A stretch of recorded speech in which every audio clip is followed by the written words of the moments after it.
Welcome to Ultimate RC. Today we are going to be looking at the Redcat Vertex 6. This car has been all over YouTube, many other videos on it. However, we're going to do something today that I have not seen done with this truck yet, and that is drive it in the snow. Let's go.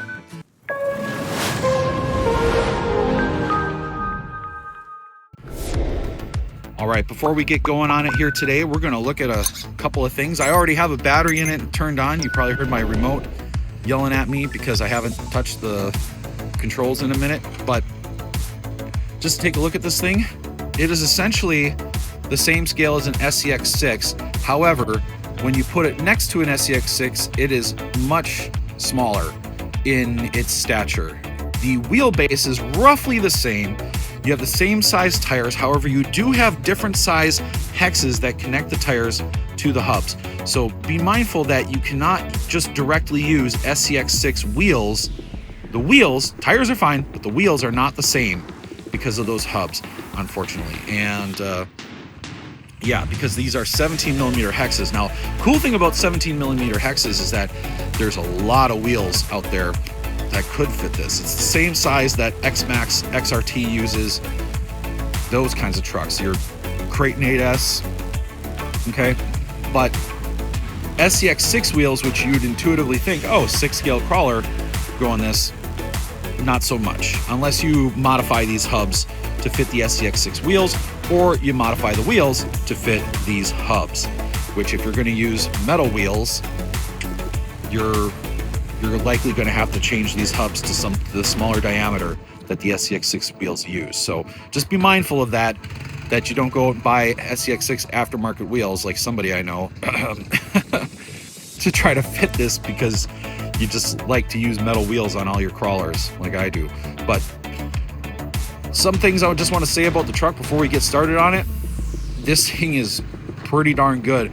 I will get video of it, but I already tried it out at my house to see if it could climb the stairs. Climb the stairs, no issue, just like the SCX6. And as Mr. Talbot from the UK pointed out, to have a crawler that can climb the stairs, that's a feat in itself right there. Servo on this thing is, I want to say 70 kilograms. It's a pretty strong servo. We're gonna see how it does today, especially out in the snow and the cold. Shocks seem pretty nicely dampened and supple, so I'm pretty happy with how the shocks feel on this thing. And then the tires have a pretty soft compound. So essentially this thing is running in its box stock form. I have really not done any modifications except one thing. I did, and let's see if you can see it in there. Yep, there they are. I did put back in here, right up in here, the hanger weights on from Redcat. So Redcat does sell those as a hop-up option to put weight on the front. I do have all of the, I believe they're stainless steel cylinders in the weight, so you've got the full weighted front. And I did weigh this on the 4-corner scale, so I'll put that up right here so you can see what the weight distribution looks like. It does get pretty close to that 60-40, if my memory serves correctly, but you'll see on the screen. So anyway, it's going to be great. Like I said, this compound and these tires feel nice, soft, and sticky. Perfect, especially for crawling in snow. And just this lower profile body with the links on the bottom. We do have a bend in the links for some high clearance action. It's not a huge bend though, but it's probably right in line proportionate to, you know, just enough to guard the drive shaft from getting any drag, but give you that extra little bit of clearance. And if we also look at the bottom on here, we do have an angled skid, which is huge for crawling. So this thing is set up more as a competition style crawler versus a trail crawler like the SCX6. So it should perform and go over obstacles better than the SCX6 does, okay? Straight out of the box, of course. Obviously, if you put in a lot of money and time into hop-ups and modifying your SCX6, you can make it crawl every bit as good as this thing, I'm sure. So, but this thing has become such a popular platform, so well reviewed, especially by a lot of the other YouTubers, that I'm sure it's become very popular. This is purchased by me. All the RC cars that I feature on my channel, I have purchased. I am not sponsored yet. However, you know, if anybody out there that can make those kind of decisions sees my channel and likes it, once maybe I get some more subscribers, who knows? If you want to send me cars to review, I would love to review them. Please, by all means. My wife would be very happy if I started getting cars to review versus me going out and buy them. But I did get this one on the sale that Redcat just had. Sadly, the sale is over now. But yeah, I was able to get this one and the Ascent 18 Apex, which we're going to do a video on that thing because that little crawler is freaking awesome too. It's like amazingly good, and I did put a few upgrades on that one too. We'll talk about when we get there. But all right, we're not gonna ramble anymore. We're gonna get this thing on the trail and start driving out into the park and hitting the obstacles. Let's go.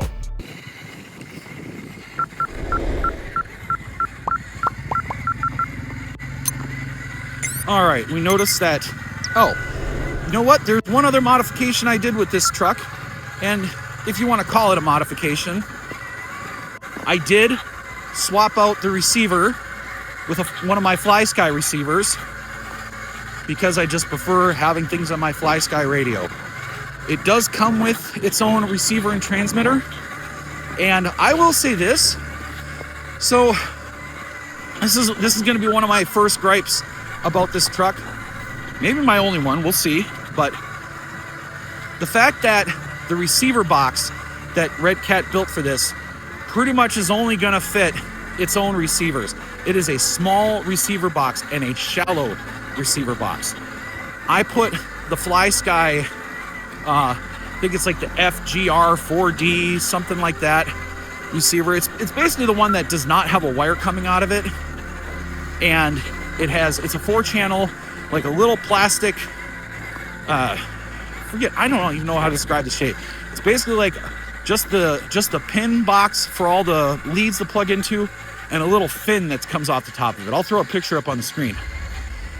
That thing was too big for this receiver box to fit in, so I could not put the lid back on the receiver box with that receiver installed. So Redcat, I do think that it would have been nice had you put a receiver box where we could put other receivers in it that would have fit. Now, the receiver that Redcat uses in this thing is small, and that's actually nice in the sense that I might take that receiver and put it in an SCX 24. In fact, it looks like it's the same receiver that they put in the Apex 18. Oh wow. Okay folks, we've been out here to Fon Ferric for months now, and the waterfall has been dried up. But with all the snow and rain and the melting we've had, not anymore. Look at that. It is roaring and going. We're gonna want to cross that. Luckily, I'm wearing my boots today, which should be fine as far as, you know, being able to wade through the water. But of course, the concern will just be ice. But with the water running, we should be okay. Anyway, so the fact that they made the receiver box only big enough to fit that small receiver that they use, I think is the first gripe that I'm going to have with this thing. So Redcat, you know, please consider either making a revision to this where you make a bigger receiver box for it, or maybe an updated part that we can buy to put a bigger receiver box on it. Now, thankfully, the Flysky receiver I'm using does have an IPX rating, or I believe it's IPX, or it's got some waterproof or water resistance built into it. So I'm not worried if water gets on this receiver, according to what Flysky says. The other thing I did, of course, because the receiver box is open on the top and it is sealed, I mean, it's not like rubber sealed, but it's enclosed. It's completely enclosed when you put the cap on. So it's gonna keep water out. But like the way it is now when it's open is that if water does get in it, it's gonna pool in that box. So to prevent that, I did drill a small hole in the bottom of the receiver box that if water splashes in over the top, it just drains out and doesn't make my receiver sit in a bath. All right. Yeah, this water is going here today. Look at that. Oh, we got some people down there enjoying the bottom of the waterfall. You know, they just walked into the park too, so I'm imagining they must have descended. There's a spot you can descend down by the waterfall right where they're standing. You got to climb down it. It's a little tricky, but I imagine that must have been the way they go to get down, because otherwise, you know, we're going to go up here where it's a little shallower and calm for us to cross. But if you don't go down that way, it takes you a while to walk all the way down and around to get back there. The other unfortunate thing is that we're not going to be able to drive this thing in the rocks of that waterway river down there because it's going to be flooded. So there's a lot of rocks that we usually like to go on here, a lot of fun to drive on, that we're now not going to have access today because, well, the water is back. So, man, it is roaring and rushing. So where are we going to cross? Oh, come on there, Redcat, let's go. There we go. All right, look at that. It kind of got stuck up a little bit, gave it a little bump, was able to cross. I'm feeling like we're going to have to let the Vertex cross right across here and up that way. That's what we're going to try and attempt here. This seems to be where it's a little bit the calmest. Should be able to get through okay. Hopefully it's not going to get swept away by that big, it's kind of a big wave right there.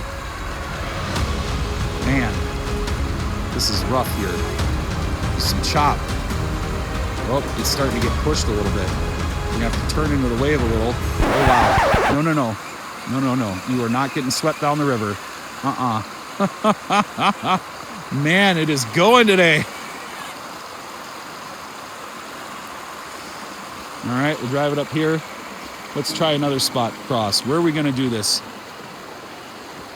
This is going to be interesting how we're going to maybe do this challenge.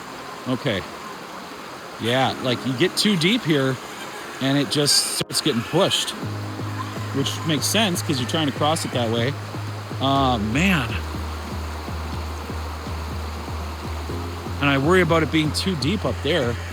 Water is really going here. You know what? We're going to go way further up. I don't think I've ever gone up this far to cross before, but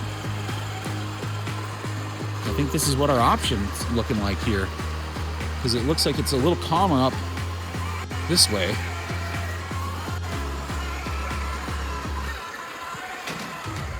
So far, she's plowing through the snow okay. All right. We're not going to go in that. We're going to try to stay up in this grass because that looks like it gets deep there. Ooh, that does not look good. Okay. If we can back her out, then all right, that's all right.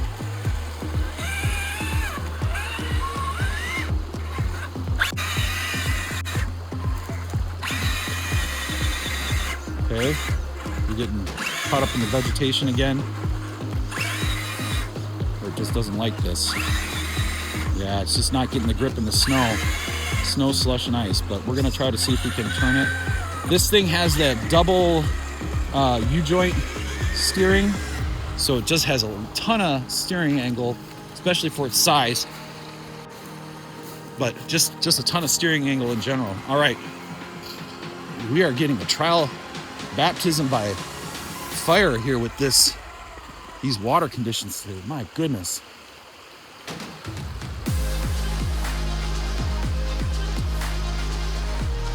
And I can't see how deep this is. You know what? We're gonna just have to carry it. I'm just carrying it across. We're cheating. Because I don't want this thing getting swept up by the water and then carried down the waterfall. And much as I like to be scale and realistic that, oh, you know, no hands of God if you can help it, well, I think anybody would agree that this is a worthy justification for it. So, all right, here we go. I'm gonna cross on foot here.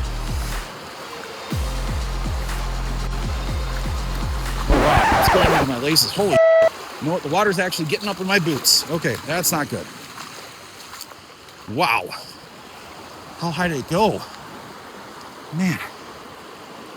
It must have sloshed. I can feel it. It sloshed over the tongue of my boot. Are we going to have a very short trip here today? Yeah, you don't want water in your feet in this. I mean, it's above freezing, thankfully. But you still, Don't want if you can help it. All right, we're gonna try, see if we can cross up here. We got a ledge right here. Maybe this will be better. Geez, the force of the water is just, look at that. Wow, it's up and holy crap. There must be a hole in that boot because it's not going up over my tongue and there's getting water in it like crazy. These are supposed to be waterproof boots, y'all. Well, this might be very short because now that left foot is definitely soaked in there. And that's not good. I mean, I don't want to give up easily, so let's try one more thing. Like this spot here looks like it's probably the best. It's just that middle spot right there where that little rapid is. You see that? If I can get the camera to focus. That where that little rapid is right there. That's where it gets pretty deep. You know what? We're gonna go for it. Just gonna walk across and make it happen. All right, let's go. Oh my God, it's really deep there. Woo! Yep, we're just going for it. We're just going for it. Let's go, let's go, let's go. Oh my God. Okay, we gotta cross. All right, my left foot is soaking wet inside. All right. Not gonna stay out too long because that's not good for your feet. All right, let's go, Vertex. We're like, there we go. Had a little root right there. Was actually holding it up. But work it back and forth. You see how this baby doesn't snow. Damn, my left foot is soaked. Now, one of the features this truck comes with out of the box is selectable underdrive for the rear wheels. Right now, it is at, I believe, 0%. I want to say it's 0 and 30% underdrive is what the ratios are. So at 0, your front and rear wheels are moving at identical rates. You'll really see it in the snow here. If we switch it, you'll notice, oh,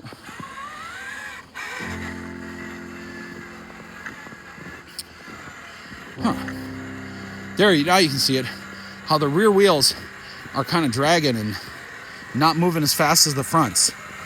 You can really see it here. Look how much faster that front wheel's moving than the rears. So there's your 30% underdrive in the rear. Now we're going to switch to standard drive. Now you'll notice that they all spin about the same. So that's really helpful when you're descending obstacles, that you get some of that drag, and also when you're ascending obstacles, that you have the front end kind of pulling up while the rear end is kind of planting and staying stabilized. Because what ends up happening when you don't have overdrive is the rear end can start to push when the front end doesn't pull, and that's going to basically push your truck over. It's going to make it flip and tip backwards. All right, we're here at a good spot. It's a little wet and mushy, but you know what? Vertex seems to be just fine, trudging through it. We're gonna see if it can get up this, let focus, that rock formation right there. That looks like a challenge for it. Actually, I believe we've tried this before. This is where we usually do our side hill across this ledge right here.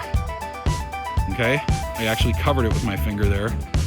But that's where we've done that kind of extreme side hill challenge with a lot of trucks. So the challenge today is going to be getting up slippery rocks that are wet from snow. So here we go. We'll see how these tires hold up in this cold. And you know what? We're going to switch that overdrive, see if our front tire is a little more, or that underdrive, I mean, give them a little more pull up. Oh my gosh.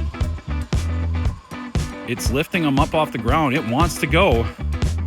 Now, I have a feeling if this were dry, it would be pulling it right up because we're already over the front skid. You know what we'll try? Bring it just down far enough. Kind of come this way.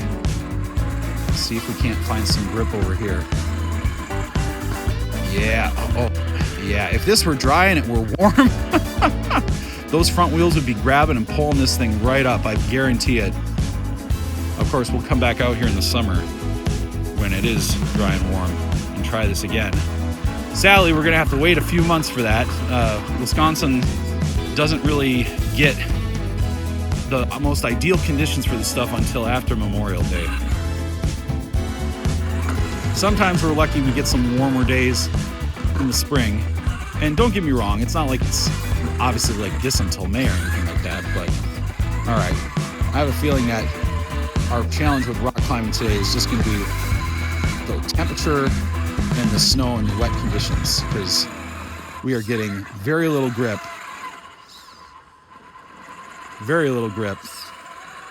with this. Man, I had no idea that it was gonna be, the water was gonna be that bad today. All right, I don't want to dig this out because we kind of like how this obstacle is set up for the side hill with our tent scale, so I don't want to use this thing, potentially throw off the setup we have there. But yeah, okay, well, we already see a little bit how this is going to do in these snowy, wet conditions. It is definitely going to struggle, and the tires just do not seem to have as much grip as we hope for. But again, you know, you can't totally hold that against it because it is snowy and wet. And while these are a softer compound, I'm willing to guess they're not as soft as some of the super softs that you get like from J Concepts with their I forget if it's the green or red compound that they make that's supposed to be the really grippy one. It's whatever the ones on the holds that I reviewed not too long ago. Look at that. It actually broke through that ice crushed through. It's enough to get through the slush and sink in. Now it's kind of skating on top. I'm sinking through, stepping through this ice shelf here. You know what? This is one of our favorite obstacles right there. If you recognize that one from like the Terabithia video and some of the other ones, I think the Optic video, if I ever post it with it one. I have a lot of videos I've shot that there's just so much editing to do. It's really like, I know other YouTubers have talked about how much editing they do, but it doesn't really prepare you for what you actually end up having to do to really edit and make these videos. Unless you just shoot and talk like we're doing here, and you actually have an audience that wants to sit through and listen to you talk. If they don't, you're not gonna have a lot on your channel. It kind of amazes me like how people like, and good, this is no shade on anybody, but good on like people like West Desert Wheeler, who goes out with his trucks and just talks while driving up obstacles, and he gets a lot of views and a lot of people watching. I'd like to know his secret for that, because that's kind of what we're doing here, and we're not getting the views and audience. So I'm just saying I'd like to have that view and those views and audience. All right, just gonna try turning our wheels just slightly to try to see if we can't find grip. I think our rear wheel and axles are getting hung up on something that it's just not getting up. It looks like the rear driver wheel's getting caught on a rock wedge and just doesn't have the grip to overcome it. Oh, okay, here we go. Now, can it find the grip to get up that part? Because there's so much snow. It might as well be mud.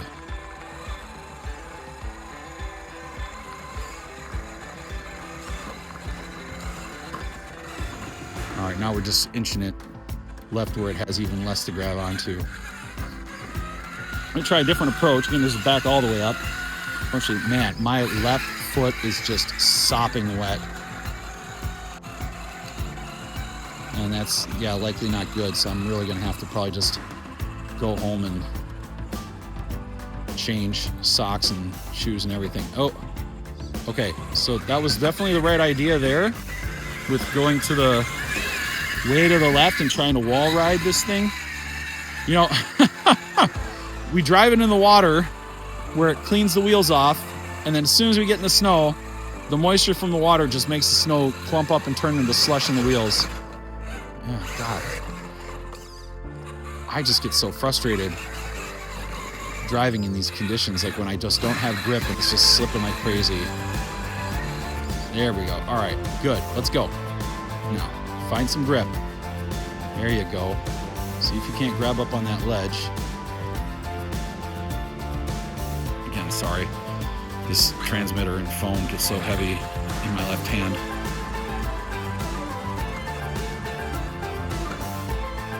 All right, come on.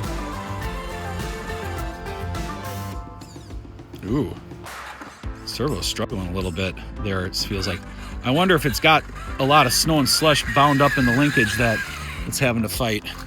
So let's take a look, see what we got going on here. It doesn't look too bad. It shouldn't be able to overcome. There's a little bit in there. From what I'm told, Redcat has that servo and BEC volted at 7.4 volts from the factory. I'm willing to bet that's probably the max voltage it's able to handle. I do know that the Hobbywing Fusion 8 that is installed in this truck, which is an awesome combo ESC motor. The Hobbywing Fusions are pretty much one of the best out there, especially bang for buck, you know, but also just performance-wise. It doesn't get a whole lot better. You can start to get into some of these custom ones that where you have separate ESC and motor. Like I think that they're pretty much all AM32 flash programming, but each brand kind of puts their own spin on it. But yeah, the Hobbywing Fusion systems just talk about saving space without having to put all of your electronics in.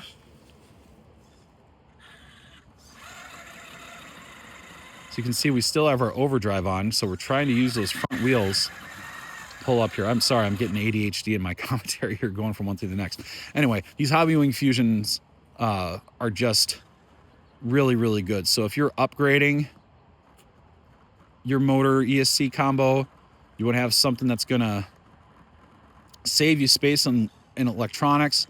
And then also the other thing too is your weight distribution. If you have a forward mounted motor, which puts the weight towards the front of the vehicle, which is what you want in your crawler, if you can put the ESC and motor to the front, that's an advantage too in of itself. So kind of like how the Vanquish transmissions do that, where they put the motor front, forward, and low, which is what you really want. All right, use a little speed and power and bump it up, and say it was able to get up that rock. We're gonna back it up, and there we go.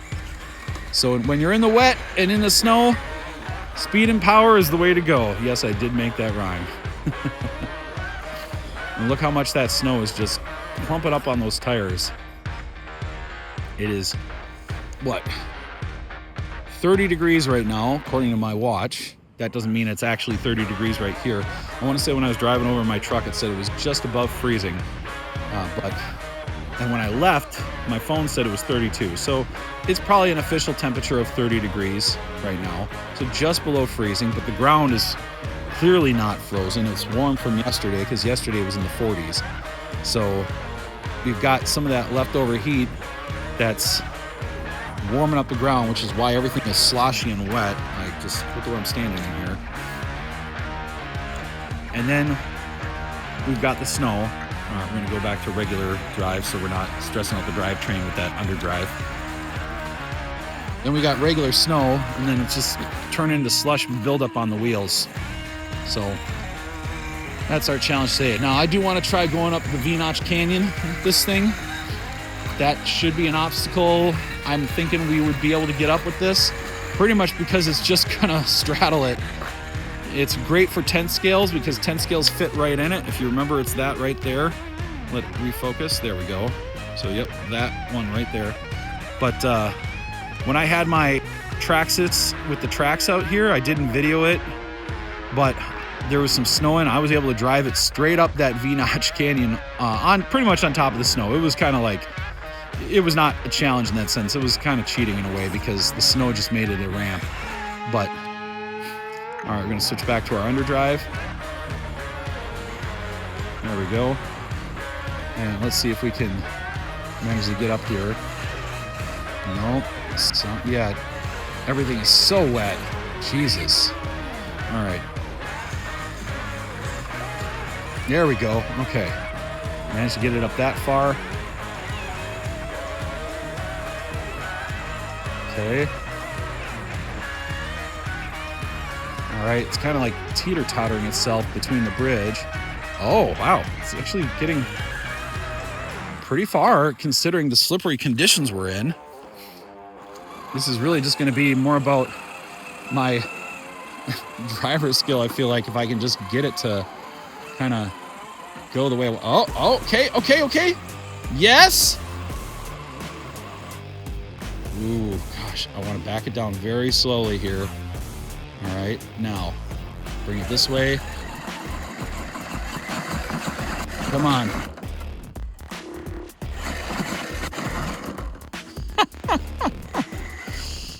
All right, come on back down. Oh, there you go. Managed to get it down without it falling backwards. It should have fallen backwards, but if you hit the throttle full reverse, full send reverse, like in situations like that, you can save it from toppling over. All right, so we're kind of having to really bump this with all the snow and then we're getting hung up because our wheels have dug wells now into the snow. There we go. Oh, no. Man, with how big of ruts we dug down here, I don't know if we're gonna be able to get past that now unless we really like find a way to bring this up and pull it over. Oh, okay, all right. You can see how that underdrive is really keeping that rear end planted.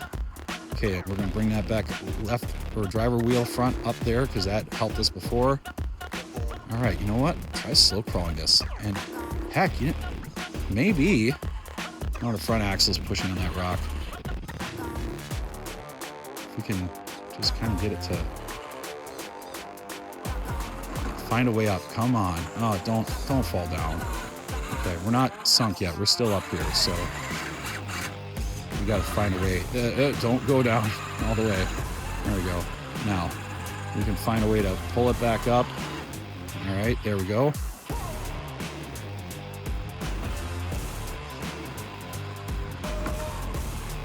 No, come on back up. We want to keep those wheels up there. There we go. Now, keep it up there. Come on, not too much. Oh! There we go. We made it. Wow. And just like I kind of thought, it essentially just put the wheels on both sides of that V-notch canyon and was able that V-notch canyon was able to pull itself up by just pretty much riding over the top of it. But impressive nonetheless that the Vertex 6 pulled that in the snow, wet, slippery conditions that we're having here today. This is ridiculous. I don't know what's worse. You know, I had Terabithia out here in rainy, wet conditions. Up. Let's see if we can recover. Oh. Nah, if I had done it different, I could have, but nope, not recovering that. We had Terabithia out here in rainy, wet conditions, and I got so frustrated driving because just there was the grip was just not happening because of the wet conditions. It just could not find it. Could not find that grip. And same thing that's happening here with this. You know, just not finding the grip because, well, it's not there when things are wet, when conditions are wet. All right, giving our car a little rinse off.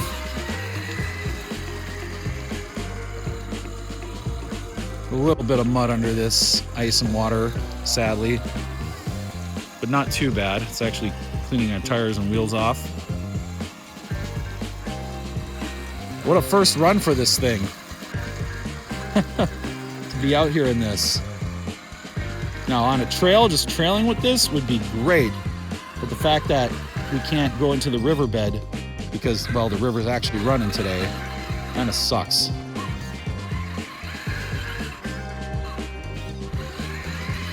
I know droughts are not good, but in this case, you gotta hope for it because it gives you more stuff to do.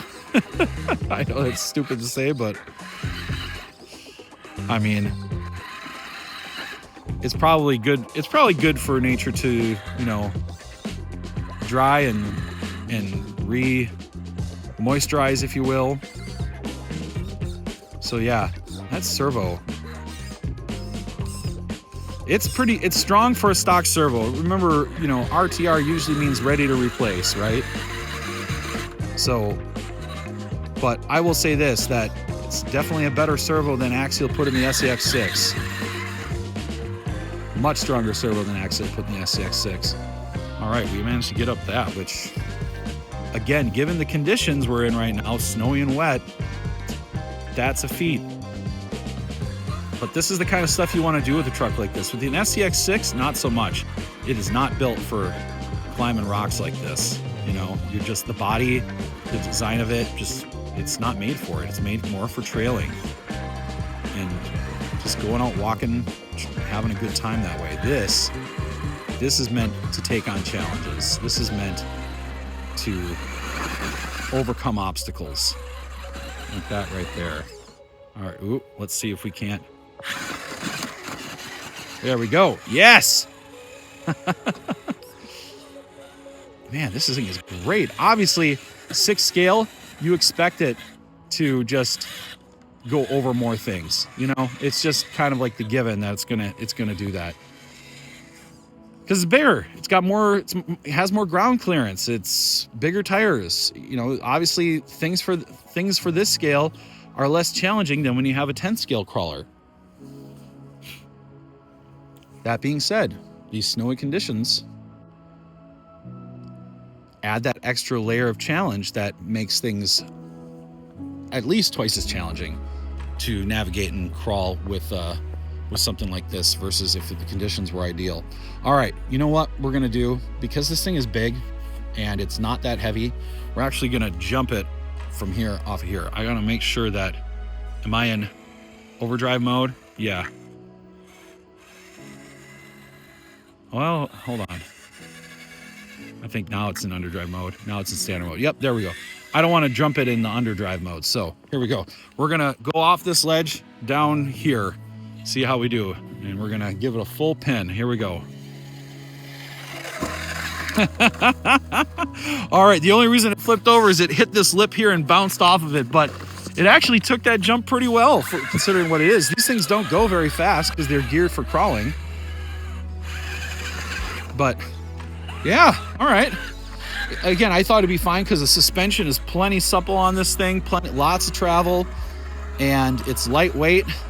So didn't think it would have an issue with it, and it didn't. It landed pretty softly. All right.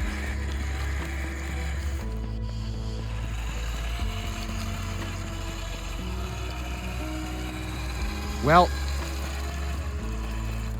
we're gonna head back because, like I said, my left foot is soaking wet, and that's not good. You don't want to stay out in that too long. Start to get nasty stuff that kind of happens. Plus, you know, you want to let your boots air out so that they don't have nasty stuff in them growing from the moisture. So we're gonna start heading back. So now I've got to cross that river again, or that stream or creek or whatever you want to call it that goes to the waterfall. I got to cross it again, which means my left foot's going to get soaked again since there's no good spot to cross it that's really that shallow or not running that fast. So here we go. I'm going to trail on back here. There's our tracks that we had made coming in. Kind of sucks that it's that bad here. Probably should have gone to a different park today. The guys in our chat group that go crawling were not talking about coming here, and they must have known something I didn't, and that is that river would be running bad because they were suggesting going other places. And I like coming here because it's relatively close to where I live. Plus, it's good trail walking, good crawling. The snow is nice, but you have to cross that stream. Insert Ghostbuster reference here. Don't cross the streams. But you got to cross that stream to get to where the good stuff is. And well, when it's like this, like it is today, where it's roaring, it almost makes it not even worth it unless you have really good waders, waterproof boots and shoes, which apparently I don't. So guess what's going on my shopping list? Because when the summer hits, and it is especially springtime, nice weather, that is going to be roaring and wet, especially when the snow is melting. And we just want to be prepared for it. So it looks like this is where we came in, because I see our tracks here and cross. So we're going to drive this down, get it down to the stream's edge.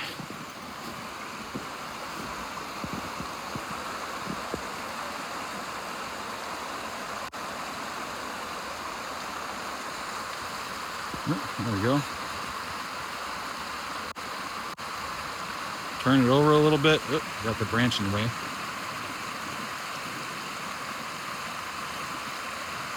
So you give me room to step down there and grab it. There we go.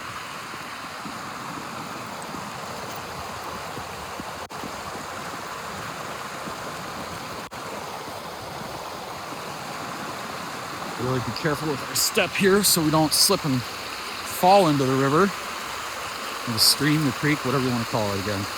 I'm going to call it a stream. It's not a river. That thing is going.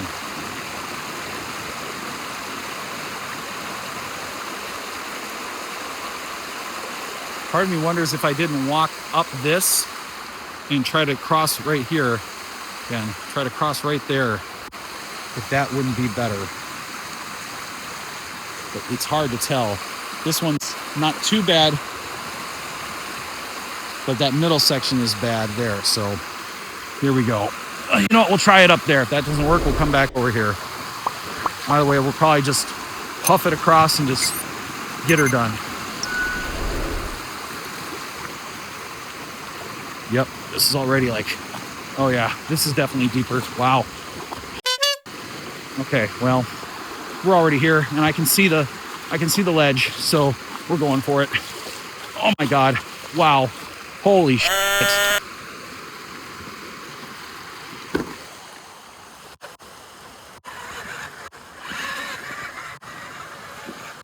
Yeah, that left foot is soaked. Somehow my right foot's okay, so I don't know what the difference is between these two boots, that the left foot is so much more soaked. I know the left foot was the one further up the stream, so maybe that would have done it, but it wasn't the case when I walked across the other way. My right foot would have been further upstream, so that would have been hitting the water first. But man,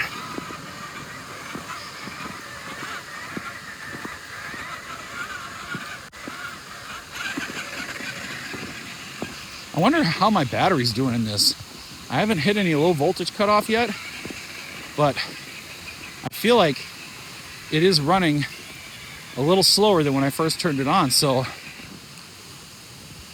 this is a 3S Gens Ace LiPo. It's the Adventure. I want to say they're called the Adventure packs. They're made for crawlers. Usually come with the XT60 connections. Some of them even come with like an XT60 to Dean's adapter in case you have a Dean's plug on your ESC, so you don't have to cut off and solder. You're good to go. But I usually run these in a 10 scale, and these 4,300 milliamp hour battery packs will last me a long time. You know what? I wonder if we can't just fit through. Oh wow, we can. Just fitting through.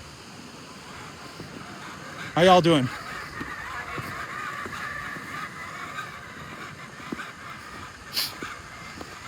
But when you're running 6 scale and you're running in the cold snow slush, you got extra weight piling up because of the snow packing onto the unit or the car. you know, that's all going to just wear your battery down faster. So we're going to take a look here. We're going to go up to the ledge. I just want to see how much of the river is running, or the stream is running down here. Whoa! Oh my gosh. All right, this is like glare ice. Wow. Okay, was not prepared for that at first. Oh yeah.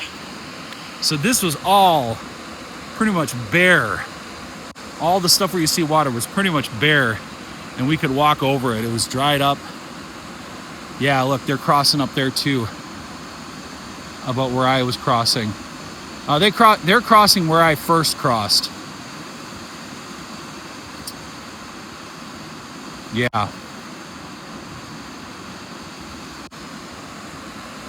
don't know if you can see them back there in the video, but the couple that when we first got here was down here by the waterfall.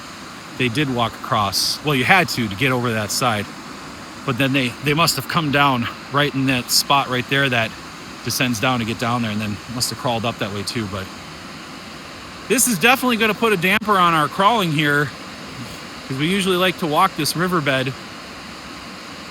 It's got a lot of great rocks to crawl over, a lot of fun things, and then we kind of come up into the waterfall area here, and there's a, you know, we go into the bowl there and play around with the trucks. But that's gonna be on hold for a little bit while this is like this.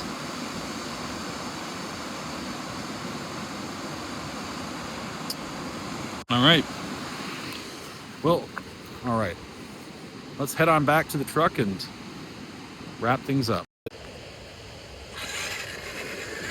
Since we're on this icy wood right now, we'll just do some Tokyo drifting.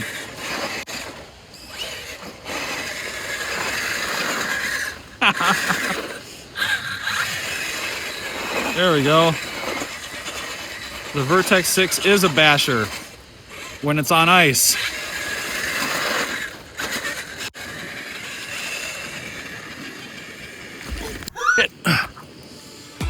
Okay, I am not a basher on ice. I do not want to fall on the ice. Okay. But man, I don't know if you could see that in the camera, but I just sent this thing into the snow hardcore, and it just went. I'm gonna back it up, see if I can get it out of this snowbank here. You know what? I'm really impressed with how it's doing in this snow. It's just going through it, doesn't care.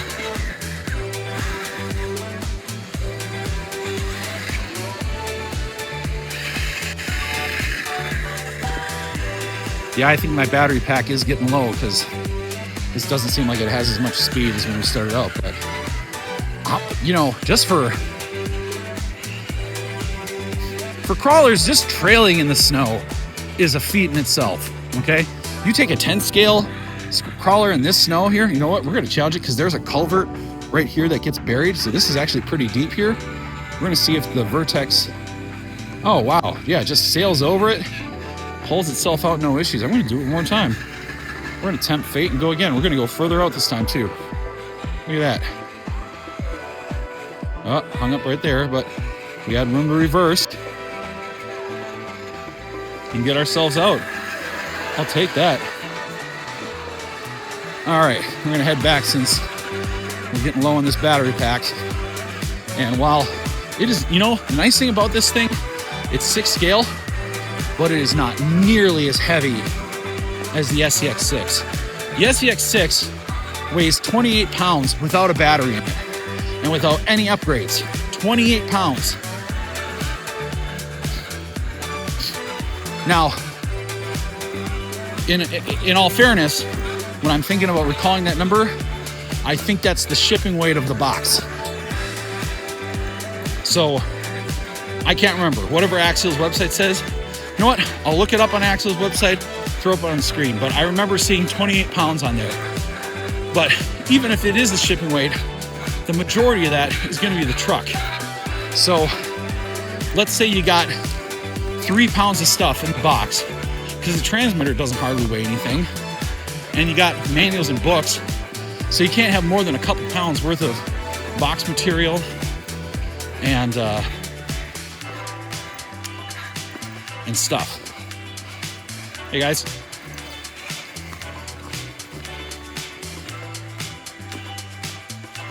Oh, did somebody lose a glove? Yeah. It's not my glove. Leave it there for whoever thinks they lost it. Can retrace their steps and find it. All right.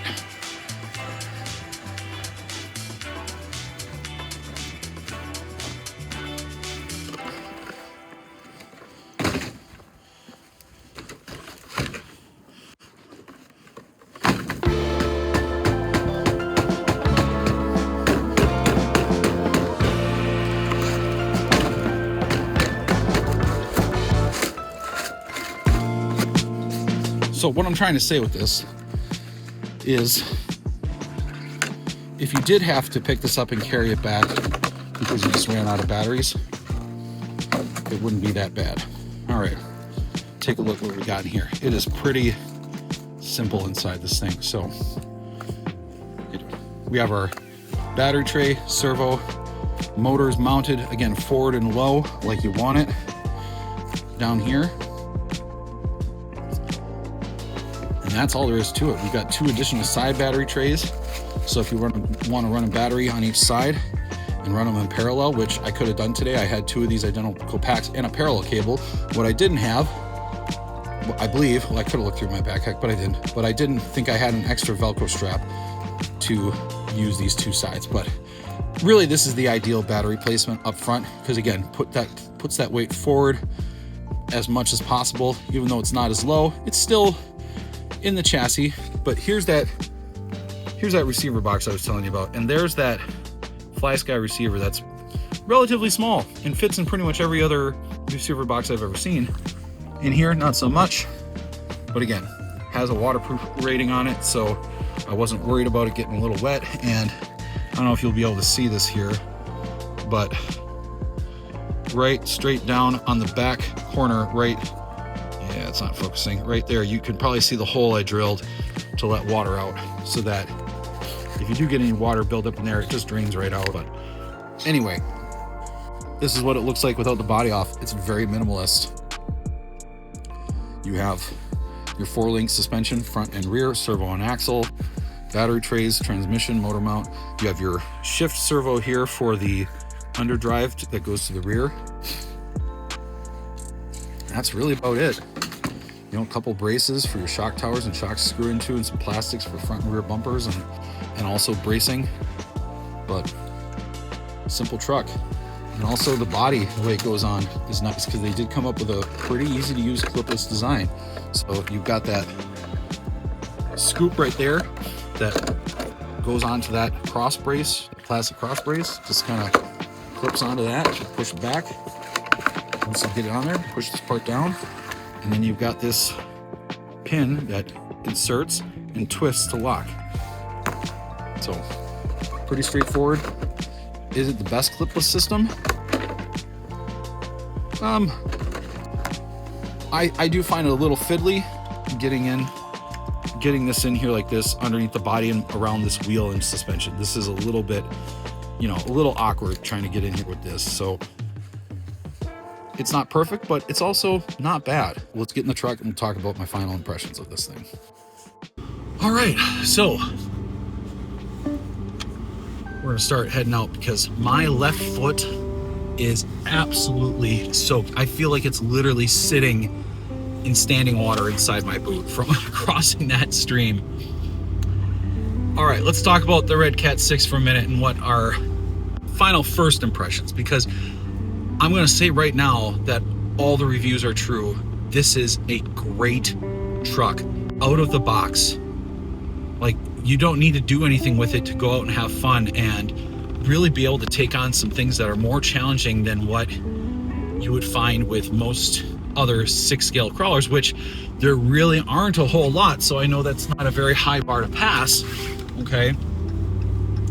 But let's talk a little bit about cost versus performance and what you all get and stuff like that. So if we're going to compare it to probably what I'd say the most famous rival of it's going to be, which is the Axial SCX6, okay, like we kind of mentioned already, and you saw, and you've probably seen from other videos, this is more of a comp style truck. The SCX6 is more of a trail scale type of truck. So out of the box, they're not going to perform the same. They're two different animals. From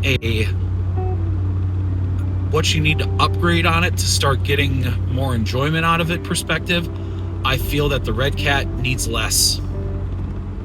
With an SCX6, there's definite things you want to upgrade right away, mainly steering. So it has a lot of plastic components, the SCX6 does, where I feel personally it really should have metal components, because you don't get a lot of steering with the SCX6 out of the box, and you lose some steering simply to the fact that there's a lot of flex up front in that setup. Okay, the SCX6 uses a chassis mounted servo with Panhard bar 3 link in the front, where this is 4 link with servo on axle. So the servo just is able to work so much more efficiently with being servo on axle, but it doesn't look a scale. So that's the trade-off, and the SCX6 is designed to look more scale for trailing and realism. The SCX6 only gives you equal drive between the front and the rear. You don't have a selectable overdrive or underdrive, and if you want to give it any overdrive, you're looking at either changing transmissions to something aftermarket if you can find it. I've never looked, but I haven't ever come across where people have a selectable overdrive transmission for the SCX6. It probably does exist, but I just haven't looked for it.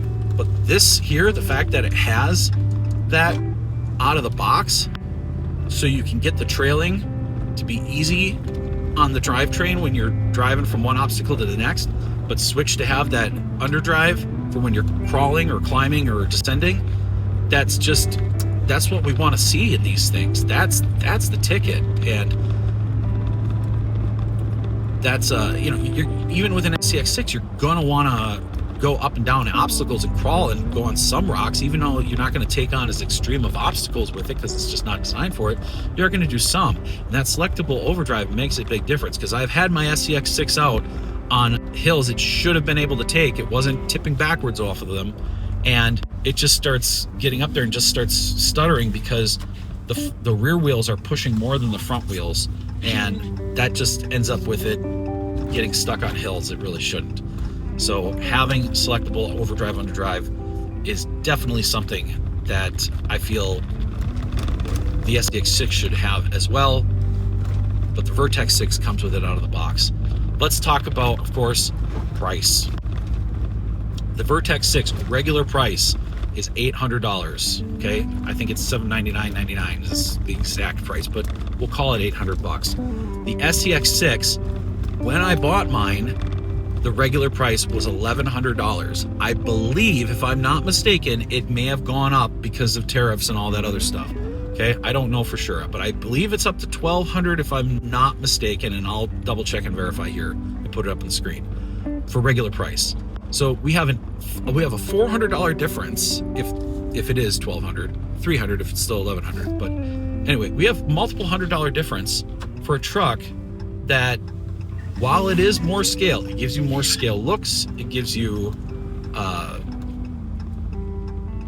the advantage with the SCX6 is that it was kind of like the only game in town for as far as 6 scale trucks go, and because it's Axial, it's the most popular brand in crawlers. Okay, Axial. I feel like Axial and Vanquish are the 2 most popular brands for crawlers, but Redcat has been coming for them with these releases. They've been coming with how good they are and how great they are right out of the box. I mean, I feel like this Vertex 6 is a home run as far as crawlers go, for something straight out of the box with again, I have the wheel weights on it, but that's the only modification, and that's just to give it that extra weight bias towards the front, which you want.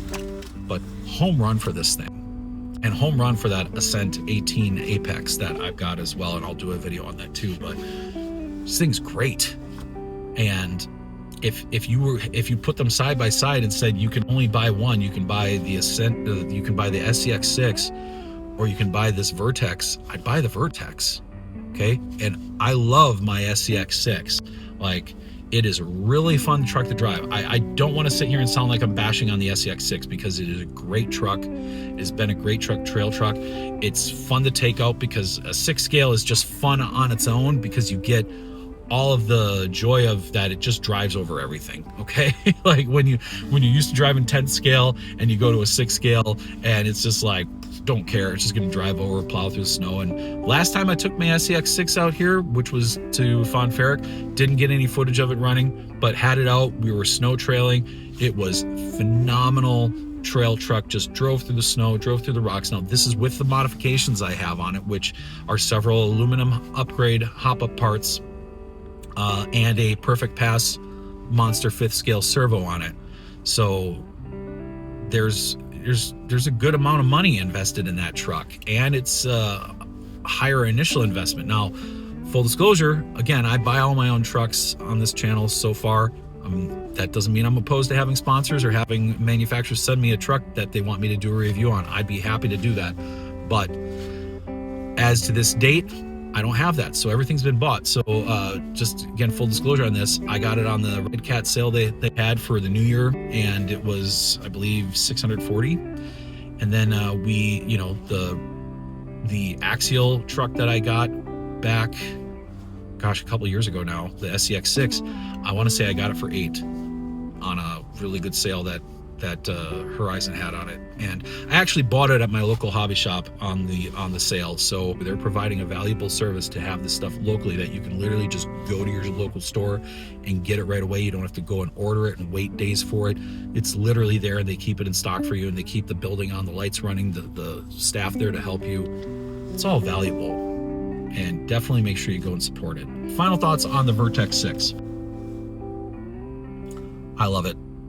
It's going to be great. I am excited to see what the aftermarket comes out for it. I'm already seeing some companies, some of the smaller, very boutique RC fabrication shops. I just saw one company in particular, can't remember the name of it, but I came across them the other day for something I think with SCX30 related stuff. But they have also, or no, it might have been an Ascent Apex 18 thing, but they've already made a carbon fiber chassis rails for this thing that offer more adjustability and I think some lower CG placement of items. So there's already aftermarket stuff starting to come out for the Vertex 6, and some of these things are very likely going to make this thing an even more capable crawler. So it'll be exciting and fun to see what comes out for that and what's done. But out of the box, man, it's good. It's really good. And the fact that it was able to get up some of those obstacles in the snow with the wetness and the slush and all that, everything, it's good stuff. I was surprised and impressed, because I'm sure my SCX6 would have just sat there and spun its wheels, and with this thing we managed to figure out a way to get it up. And if you can happen to find it and catch it on another sale that's done with it, then no brainer there, dude. Like, pick it up. You will love it. It's really good. Exo Caged said it's his truck of the year, and that guy knows his stuff when it comes to crawlers, and he doesn't strike me as a BSer. Like, he seems to be pretty straightforward with his stuff. Vertex 6, I love it. I'm taking this truck out again. It's definitely coming out with me here in the winter, because the way it just handled the snow going through it, it's lighter weight, so it doesn't get pushed down in the snow as much. It can kind of skate over the top better. Got the nice big wheel, so it just plows through it that way. I mean, it's nice. So looking forward to driving it more. Thank you for tuning in. Thank you for listening to my rambles on some of this stuff. I appreciate it, and I hope that you got something out of this video. If you did, please press the like button. Please click subscribe to my channel. Of course, I'm trying to build this channel. I would like to get it going. I would love to see it reach more people and help more people that want to look at cool RC stuff. And please leave me a comment about what you think about the Vertex 6, or if you have opinions about other 6 scale trucks. In fact, here's a question for you. If you didn't have to worry about cost, what would be the RC you would want to get right now? Leave that for me in the comments. Money was no object. You could have any RC you wanted. Which one would it be? Thank you much, and we'll see you next time on Ultimate RC.